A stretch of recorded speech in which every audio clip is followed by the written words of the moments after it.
శ్రీ గురుభ్యో నమ. శ్రీమాత్రే నమ. అచింత్యావ్యక్తరూపాయ నిర్గుణాయ గుణాత్మనే సమస్త జగదాధారమూర్తయే బ్రహ్మణే నమ. యోంతఃప్రవిశ్య మమ వాచమిమాం ప్రసుప్తాం సంజీవయత్యఖిల శక్తిధరస్వధామ్నా అన్యాంశ్చ హస్తచరణశ్రవణత్వగాదీన్ ప్రాణాన్నమో భగవతే పురుషాయ తుభ్యం. శ్రీ గురుభ్యో నమ. శ్రీమాత్రే నమ. నేను మీ డాక్టర్ ప్రదీప్ జోషి. చాలా సంతోషం. ఇప్పటికీ 5 లక్షల మంది సబ్స్క్రైబర్స్ అయ్యారు. నేను పడేటువంటి శ్రమకు, నేను చెప్పేటువంటి విజ్ఞాన సంపదకు ఇంతమంది అభిమానులు అవ్వడము ఎంతో సంతోషంగా ఉంది. ఇక్కడి నుంచి సాధ్యమైనంత మటుకు ట్యుటోరియల్ వీడియోస్, అంటే ఈ జ్యోతిష్యానికి సంబంధించి జ్ఞానము, అసలు జ్యోతిష్యము అంటే ఏమిటి, దాన్ని ఎలా చూడాలి అనే దాని గురించి విజ్ఞానపరమైనటువంటి ఈ యొక్క స్క్రీన్ షేరింగ్ వీడియోస్, ఇవన్నీ కూడా కొంచెం లెక్చరర్స్ లాగా ఉంటాయి. ఇవి జ్యోతిష్ శాస్త్రానికి సంబంధించిన జ్ఞానము అందరికీ చక్కగా అందాలి అనే ఉద్దేశంతో ఈ వీడియో చేయడం జరుగుతుంది. ఈ వీడియో ఏంటంటే ప్రధానంగా అసలు మన జాతకం అంటే ఏమిటి, జాతకాన్ని ఎలా చూస్తారు అనే దాని గురించి మనం క్లియర్గా డీటెయిల్గా అర్థం చేసుకునే వీడియో ఇది. ఈ వీడియో కొంచెం లెంతీ వీడియో ఉంటుంది కాబట్టి చాలా ఓపిక్గా చూడండి. ఎందుకోసమంటే ప్రతి ఒక్కరికి తమ జీవితం అంటే ఏమిటి, తమ జీవితంలో ఎలాంటి సంఘటనలు జరుగుతాయి అనేది తెలుసుకోవాలంటే ఈ జాతకం చాలా ప్రధానమైనటువంటిది, తప్పనిసరి. ఇందులోపల ఫస్ట్ ఏదైతే ఉన్నాయో ఇవి మనం ద్వాదశ భావాలు చూద్దాం. ఇవి 12 భావాలు అంటారు. ఇది నార్త్ ఇండియన్ కుండలి. ఇది నార్త్ ఇండియన్ కుండలి అంటే ఇది ఇలా మనం చూడాలి, ఇటువైపుగా మనం ట్రావెల్ చేయాలి. అంటే ఇది 1, నేను ఇంక మారుస్తాను.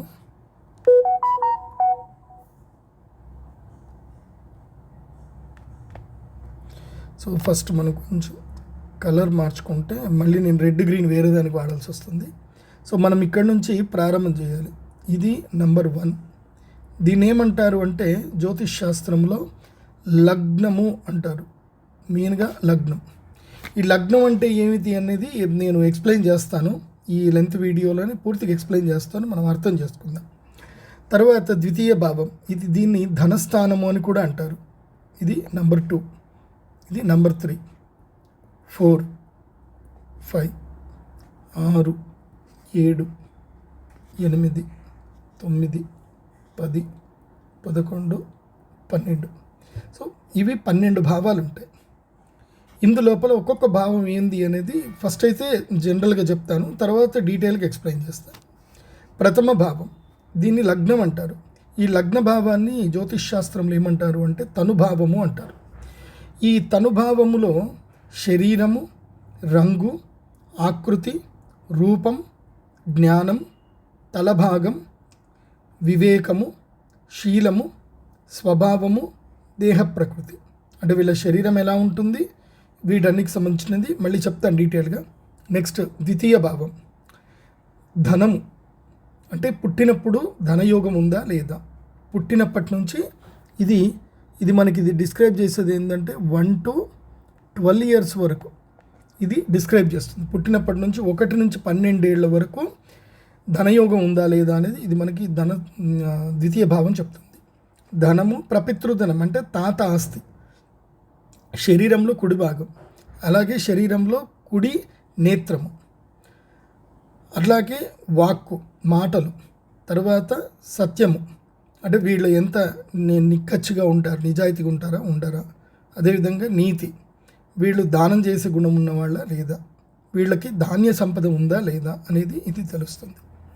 తర్వాత తృతీయ భావం, సోదరులు, అంటే పుట్టిన తర్వాత ముందు కానీ వెనక కానీ సోదరులు, స్వీయ పరాక్రమం, వీళ్ళకి సెల్ఫ్ స్టామినా ఎంత ఉంటుంది, ధైర్యం, వీళ్ళకి ధైర్య సాహసాలు ఎలా ఉంటాయి, అండ్ వీళ్ళకి కరేజ్ ఎలా ఉంటుంది అనేది ఒకటి ఉంటుంది. నెక్స్ట్ సోదర మృత్యు, చాలామందికి పుట్టగానే అన్నదమ్ములు చనిపోతుంటారు. సో వాళ్ళకి అన్నదమ్ములు పుట్టగానే చనిపోతారా, మరి నెక్స్ట్ పుట్టేదానికి ఎలా ఉంది అనేది కూడా మనకి తెలుస్తుంది. మేనమామ, మేనత్తలు కూడా జాతకం కూడా దీని ద్వారా తెలుస్తుంది. ఇది ఇంకా డీటెయిల్గా చెప్తాను, ఇంకా చాలా ఉంది. చతుర్థ భావము ఈ భావం నుంచి ఏంటంటే మనము గృహయోగం ఉందా లేదా, అదేవిధంగా మనకి భూమి యోగం ఉందా లేదా, పశువులు మనకి అచ్చొస్తాయా లేవా, వాహనం మనకి అచ్చొస్తుందా లేదా, తల్లికి ఎలా ఉంటుంది మీరు పుట్టిన తర్వాత, మీ వల్ల తల్లికి సుఖం ఉందా లేదా, మీరు సుఖపడతారా లేదా కష్టపడతారా, కష్టపడే జాతకం అయింది అనేది దీని ద్వారా తెలుస్తుంది. తర్వాత పంచమ భావం. ఈ పంచమ భావం ఏంటంటే మనకి ప్రధానంగా సంతానం గురించి చెప్పేది. ఇది సంతానము, బుద్ధి కుశలత, విద్య, కీర్తి, జ్ఞాన వ్యవహారం, అనుకరణం, ధర్మం, నిష్ణాతత. ఇది కూడా డీటెయిల్గా చెప్తాను తర్వాత. షష్టమ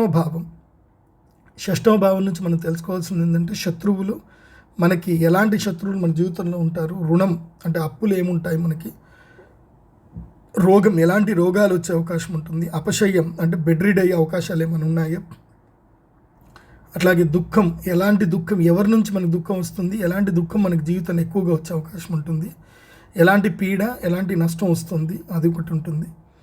నెక్స్ట్ సప్తమ భావం వచ్చేసి భార్య, భర్త, భాగస్వామి, కోరికలు అంటే లైఫ్ పార్ట్నరు, అదేవిధంగా బిజినెస్ పార్ట్నర్ కూడా దీంట్లోనే వస్తారు. కోరికలు అంటే మనం ఎలాంటి కోరికలు ఎక్కువగా కోరుతాము అనే దాని మీద ఉంటుంది. మన మనస్తత్వం ఏంటి అనేది కూడా సప్తమ భావం మీద ఉంటుంది. మన దృష్టికోణం, మన వే ఆఫ్ థింకింగ్, మన విజన్ ఎలా ఉంటుంది అనేది కూడా దీంట్లో ఉంటుంది. జననేంద్రియములు, గుప్త ఇవేవి కనుక సెక్సువల్ ఆర్గన్స్ ఉంటుంది. నెక్స్ట్ లాలస అంటే లస్ట్ అనేది ఎంత ఉంటుంది అనేది దీని మీద ఉంటుంది. ఇది కంప్లీట్గా పర్సనల్ లైఫ్. ఈ సప్తమ భావం అనేది కంప్లీట్గా పర్సనల్ లైఫ్ని డిసైడ్ చేస్తుంది. నెక్స్ట్ అష్టమ భావం నుంచి మనం తెలుసుకోవాల్సింది ఏంటంటే ఆయుష్, దీర్ఘకాలిక రోగములు, మరణం. మనకి ఆయుష్ ఎంత ఉంది అనేది దీని ద్వారా తెలుస్తుంది. దీర్ఘకాలిక రోగాలు ఏమైనా వస్తాయా, అలాగే మరణం ఎప్పుడు వచ్చే అవకాశం ఉంటుంది, జీవితం ఎలా ఉంటుంది, యాత్ర, మనము విదేశాలకి ఏమైనా వెళతామా, ఏదన్నా మనము పొరుగురికి ఏమైనా వెళతామా, మాంగళ్య స్థానం అంటే ఈ స్త్రీలకైతే కనుక భర్త యొక్క ఆయుష్, అదేవిధంగా పురుషులకైతే కనుక వాళ్ళ జాతకరీత్యా వాళ్ళ భార్య యొక్క ఆయుష్. అంటే కొంతమందికి గండం ఉంటుంది, వాళ్ళ పెళ్లి తర్వాత వాళ్ళ జాతక వల్ల వాళ్ళ ఆయుష్ ఎంత గట్టిగా ఉన్నా వాళ్ళు చనిపోయే అవకాశం ఉంటుంది. ఈ అష్టమ భావం కనుక బాగా లేకపోతే. కుజదోషం మీదుగా ఇక్కడ చెప్తారు. ఇక్కడ కుజుడు ఉండకూడదు. కుజుడు, రాహు ఉంటే కనుక భార్యాభర్తలకు నష్టం ఉంటుంది. అది నేను తర్వాత చెప్తాను. నవమ భావం, ఇక్కడ నుంచి ఏంటంటే ఇది అదృష్ట యోగం. ఇక్కడ జీవితంలో అదృష్టం అనేది ఉందా లేదా, ప్రపితృధనం, తాతల ఆస్తి వీళ్ళకి యోగం ఉందా లేదా, తాతలు ముత్తాతల ఆస్తి, అలాగే తండ్రి యొక్క ఆస్తి, కీర్తి ప్రతిష్టలు, వీళ్ళకి చక్కని కీర్తి ప్రతిష్టలు ఉంటాయా ఉండయా, తండ్రి ఈ జాతకం ద్వారా ఇక్కడ ఈ స్థానాన్ని చూసి తండ్రి యొక్క సౌభాగ్యాన్ని కూడా చెప్పొచ్చు. అంటే ఈ పిల్లవాడు పుట్టిన తర్వాత తండ్రికి ఎలా ఉంటుంది, కలిసి వస్తుందా కలిసి రాదా అనేది కూడా చెప్తారు. నెక్స్ట్ భాగ్యం, వీళ్ళకి స్వీయమైనటువంటి అదృష్టం ఎట్లా ఉంది, ఆకస్మిక ధనలాభం, సడన్గా ఒక లక్ ఆపర్చునిటీ వచ్చి జీవితంలో ఒక ఉన్నత స్థాయికి వెళ్ళడం, ఇది ఆకస్మిక ధనలాభం. విదేశీయానం, అదేవిధంగా ఎవరైనా బినామీ అంటే రాజకీయ నాయకులకు వీళ్ళకి బినామీ ఉంటారు.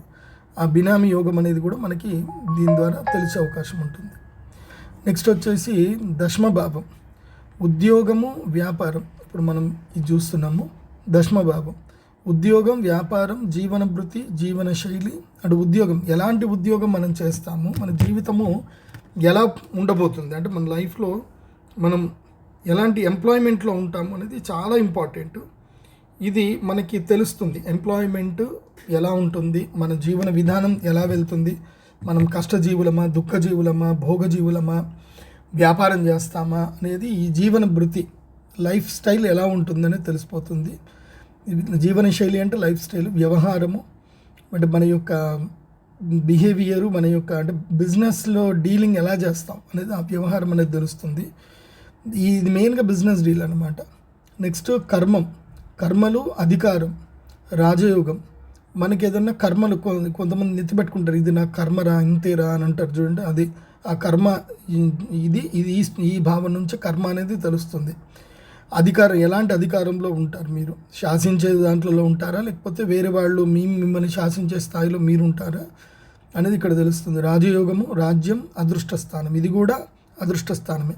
మనకేమైనా రాజయోగాలు ఉన్నాయా లేవా అనేది కూడా ఈ స్థానంలో ఉండే గ్రహాన్ని బట్టి మనకి బెనిఫిటా కాదా అనేది మనకు తెలుస్తుంది. నెక్స్ట్ మనం చూసేది ఏకాదశ భావం. ఏకాదశి భావం ఏంటంటే ఇది చాలా ఇంపార్టెంట్, లైఫ్లో మోస్ట్ ఇంపార్టెంట్. ఈ భావం గనక బాగుంటే గనక లైఫ్లో అన్నీ దొరుకుతాయి. ఏ భావం బాగలేకపోయినా ఏకాదశ భావం ఒక్కటి బాగుంటే చాలు. ఈ ఈ ఏకాదశ భావంలో ఏ గ్రహం ఉన్నా ఆ గ్రహం మనకి బెనిఫిటే ఇస్తుంది, దాని నెగిటివ్ అస్సలు ఇవ్వదు. ఈవెన్ రాహు అయినా కేతు అయినా ఏ గ్రహం ఉన్నా సరే అది మనకి బెనిఫిట్ చేయాల్సిందే, దాంట్లో డౌట్ లేదు. సో ఏకాదశ భావం నుంచి ఏం చూడాలంటే జీవితంలో మనకి లాభాలు ఎక్కడి నుంచి వస్తాయి, మన మనోభిష్ట ప్రాప్తి ఎప్పుడు ఏ గ్రహం వల్ల మన మనోభిష్ట ప్రాప్తి నెరవేరుతుందంటే మనకి ఏదైనా కోరికలు ఉంటాయి, ఆ కోరికలు నెరవేర్చేటువంటి గ్రహం ఏంటి, ఆ యోగాలు ఏంటి అని దాని గురించి మనం ప్రయత్నాలు చేస్తే అయిపోతుంది. ఇప్పుడు ఇల్లు కట్టుకోవాలని ఉంటుంది, ఒకళ్ళేమో ఉద్యోగం చేస్తారు, ఇంకోళ్ళేమో వ్యాపారం చేస్తారు, ఇంకోళ్ళేమో విదేశాలకు వెళ్తారు. సో ఆ మనోభిష్ట ప్రాప్తి ఏ గ్రహం వల్ల కలిగే అవకాశం ఉంటుంది అనేది మనకు తెలుస్తుంది. ఆ గ్రహం బట్టి, ఆ గ్రహం యొక్క కారకత్వాలను బట్టి మనం చేసేటువంటి వ్యాపారాలు కనుక ఎంచుకుంటే దాని ద్వారా మన మనోభిష్ట ప్రాప్తి అనేది నెరవేరుతుంది. తర్వాత దైవ దర్శనం, మన యొక్క ఇష్టదైవం ఎవరు, అదేవిధంగా కొంతమందికి భగవంతుడు సాక్షాత్కారం అవుతాడు, కొంతమంది గొప్పవాళ్ళు ఉంటారు. సో వాళ్ళే భగవంతుని యొక్క అవతారాన్ని కూడా ఎత్తే అవకాశం ఉంటుంది. అవన్నీ కూడా మనకి ఈ ఏకాదశ స్వభావం వల్ల తెలుస్తాయి. అంటే కొంతమందికి ఏంటంటే కొంచెం డివైన్ పవర్స్ ఉంటాయి అన్నమాట. ఆ డివైన్ పవర్స్ అన్నీ కూడా మానవాతీత శక్తులన్నీ కూడా ఈ దైవ దర్శనం అని ఈ భావం ద్వారా తెలుస్తుంది. నెక్స్ట్ యోగ ప్రాప్తి. వీళ్ళకి యోగ ప్రాప్తి అని అంటే కొంతమందికి ఇప్పుడు రమణ మహర్షి లాంటి గొప్పవాళ్ళు, అదేవిధంగా ఇప్పుడు గౌరవ ప్రధానమంత్రి నరేంద్ర మోదీ గారు, అలాగే అబ్దుల్ కలాం గారు, ఇలా చాలామంది గొప్పవాళ్ళు ఉన్నారు. వాళ్ళు ఆ యోగ ప్రాప్తిని అంటే వాళ్ళు ఒక స్టేజ్ని, ఆ యోగాన్ని వాళ్ళు పొందారు. ఆ యోగ ప్రాప్తి జీవితంలో ఉందా లేదా, నువ్వు ఏ స్థాయికి వెళ్తావో అది ఎప్పుడు జరుగుతుంది అంటే మోస్ట్లీ జ్ఞానోదయం అనుకోండి, జీవితంలో ఒక స్టేటస్కి వస్తారు, ఒక మెంటల్ స్టేటస్, ఒక మెచ్యూర్డ్ స్టేట్కి వస్తారు. అది ఎప్పుడు అనేది మనకి చెప్తుంది. నెక్స్ట్ రాబడి మార్గం. ఇది రాబడి మార్గం మన లైఫ్లో మనకి ఎక్కడి నుంచి ఇన్కమ్ సోర్సెస్ అనేది జనరేట్ అవుతుంది అనేది మనకి ఈ భావం తెలుస్తుంది. ఇక ఫైనల్గా వచ్చేసి ద్వాదశ భావం. ఇది నిజంగా ఫైనలే, లైఫ్లో ఫైనల్ కూడా ఇదే నిర్ణయిస్తుంది. ముఖ్యంగా పుట్టగానే మనం ఈ రెండు భావాలు చూడాలి, ఈ భావము ఈ భావం అంటే 11, 12, 2 ఇవి రెండు చూడాలి. లగ్నానికి ఇవి మూడు చూడాలి. దీన్ని ఏమంటారు అంటే వేసి వాసి యోగము అంటారు. ద్వితీయ భావము, ద్వాదశ భావం, లగ్నం, ఈ మూడింటిని చూసిన తర్వాతనే పిల్లవాడి గురించి జాతకం చెప్పడం ప్రారంభం చేయాలి. ఈ మూడు చూడకుండా జాతకం చెప్తే వాళ్ళు పిచ్చోళ్ళు అన్నట్టే. అందుకోసం అంటే నా ఎక్స్పీరియన్స్ ప్రకారము పిల్లలకి జీవితంలో ఈ left and right brain hemispheres మొత్తం దీని నుంచే తెలుస్తుంది. ఇది లెఫ్ట్ హెమిస్పియరు, ఇది ఈ భావం ఏమో రైట్ హెమిస్పియరు, ఇదేమో లెఫ్ట్ హెమిస్పియరు. సో ఇదేమో క్వాలిటీ ఆఫ్ హైపోథాలమస్. సో ఇవి చూసి ఫస్ట్ పిల్లవాడికి ఆరోగ్యం ఎట్లుంటుంది, పిల్లవాడు సస్టైన్ అవుతాడా లేదా ఫస్ట్ 3 years అనేది వీటి ద్వారా చెప్పాలి. ఫస్ట్ 5 years సస్టైన్ అవుతారా లేదని మనకు దీని నుంచే తెలుస్తుంది అనమాట. సో ఇవి ద్వాదశ భావాలు చాలా ఇంపార్టెంట్, ఇవి చూడాలి. ఇక ఫస్ట్ థింగ్ వచ్చేసి మనము ఇప్పుడు ఏం చేద్దాం, ఇప్పుడు మనం ద్వాదశ భావం విచారం చేద్దాం.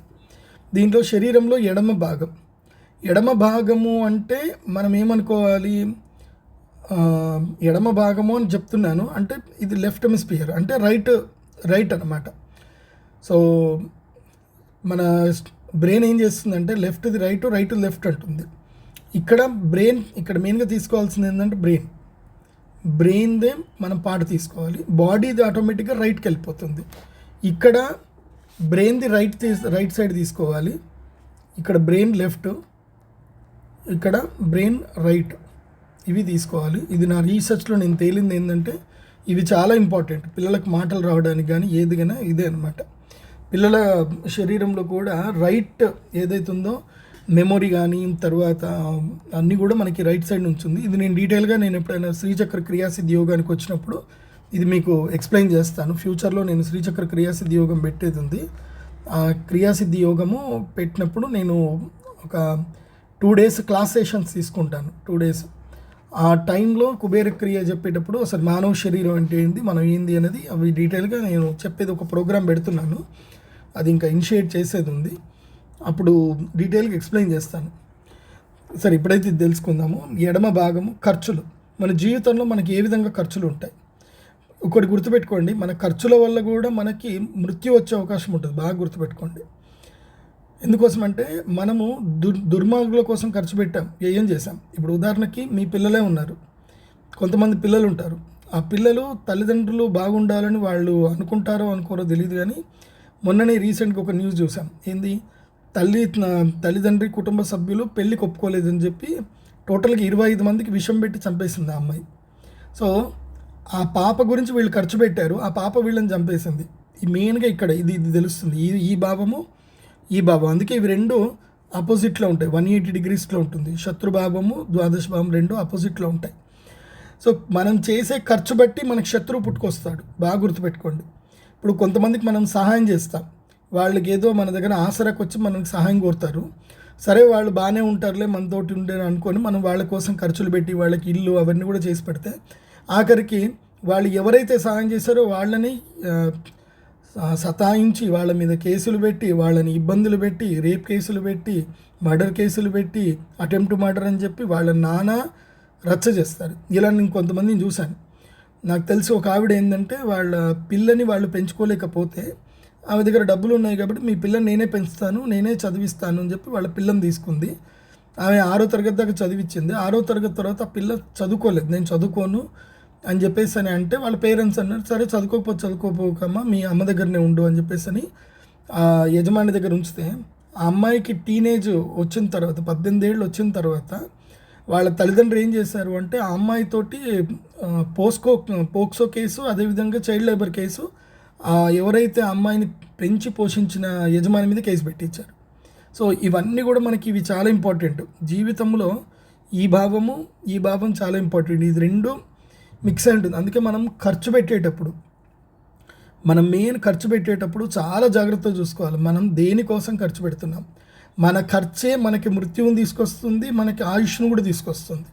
సో ఖర్చు పెట్టేటప్పుడు జాగ్రత్త ఖర్చు పెట్టాలి, అపాత్ర దానం చేయకూడదు అనేది చాలా ఇంపార్టెంట్. నెక్స్ట్ తీర్థయాత్రలు.